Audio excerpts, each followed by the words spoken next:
Fear is one of the most notable game series to come out of the previous generation.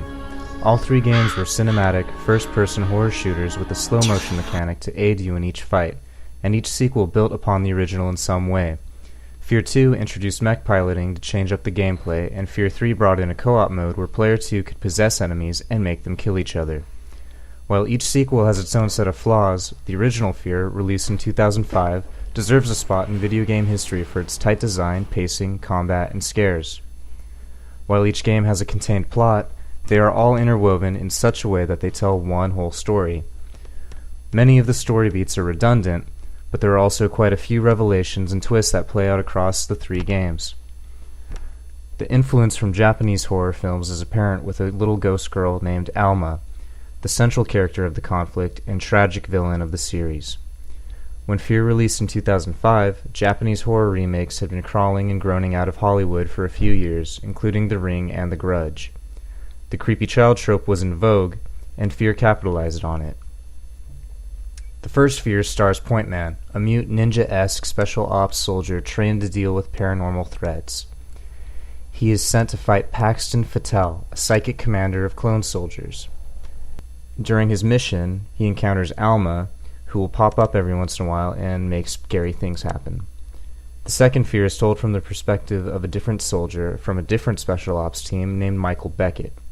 Alma stalks Beckett throughout the game for reasons I won't spoil.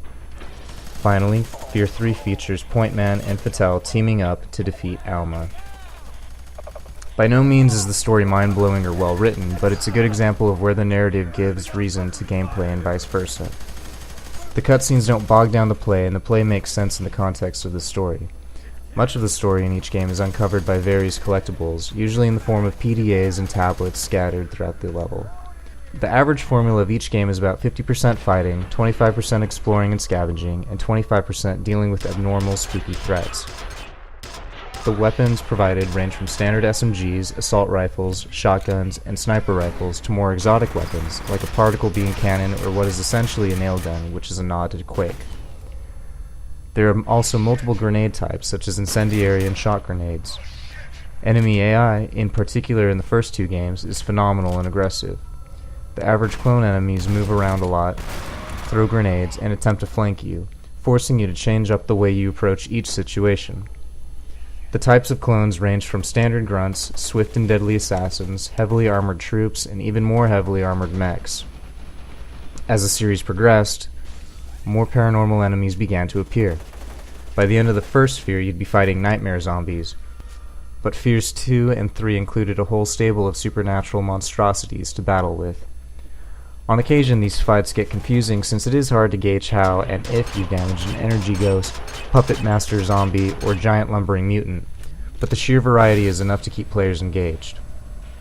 The exploration in the series is limited due to the linear level structure, but curious players will be rewarded with health packs, armor, ammo, collectibles, and reflex boosters, which extend the amount of time that can be spent in slow motion. While the environments are linear, there are often obstacles set in place that prevent the player from just rushing through screaming. Players must do at least some exploration to progress. The door you need to go through is blocked from the other side, so jump through the window or shoot the lock on the gate you passed just a moment ago. Maybe some live wires are scattered on the floor, find the source of the electricity and blow it up. These aren't always brain busters, but they do add some nice new elements in case you needed a break from tearing bodies up to shreds. Fear gets a valid amount of criticism for the artistic direction of the levels. Throughout the series, the environments are mostly composed of dreary office and industrial spaces with very poor lighting. Fear 2 tried to remedy this with levels that took place in a hospital and elementary school, and Fear 3 attempted to follow with an occult neighborhood and multiple outdoor environments. But there is only so much you can do in any game where the goal is to freak the players out. The shadows are heavy, the lights flicker, and blood pools adorn the floors, ceilings, and walls. While these places are all similar, the atmosphere is usually top-notch. Turning the corner, going up a ladder, and squeezing into a confined space become little acts of bravery due to the atmosphere wearing down your nerves, and there's always the chance of something jumping out and or pulling you into some nightmare vision. But it isn't all about horror. There's a lot of in-jokes and funny props scattered throughout the environments. While being a strong series with a fair fan base, Fear has never reached the heights of popularity as some AAA console titles or even the cult success of games like Stalker or Deus Ex. Even in the horror genre, not many would place it amongst titles like Silent Hill, Resident Evil, or Fatal Frame. This may have to do with Fear being a first-person shooter that was popularized mostly by the PC gaming market. While Fear does jump scares well, it also has that twitch run-and-gun flavor to it, in spite of the slow motion mechanic. The combination seems counterintuitive. If someone wants a horror game, they might be put off by the high action and slow motion in Fear. How can anything be scary if you can slow down time right as it appears and then shoot it in the face? If someone wants an action title, they may not be interested in dealing with all the ghosts, shrieks, and psychic death manifestations while they pour bullets into their opponents. These people would be missing out, however, since the Fear series is a successful FPS blended with just the right amount of scares, offering a wholly unique and captivating experience.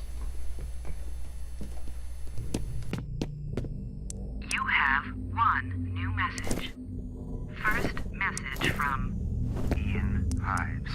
Hi, Bill. It's Ian Hives. Look, I just got your email. I wish I could give you some more background on this, but it's strictly need to know. Hell, I don't even know what all this is for. For now, just focus on the specific contaminants in the task summary.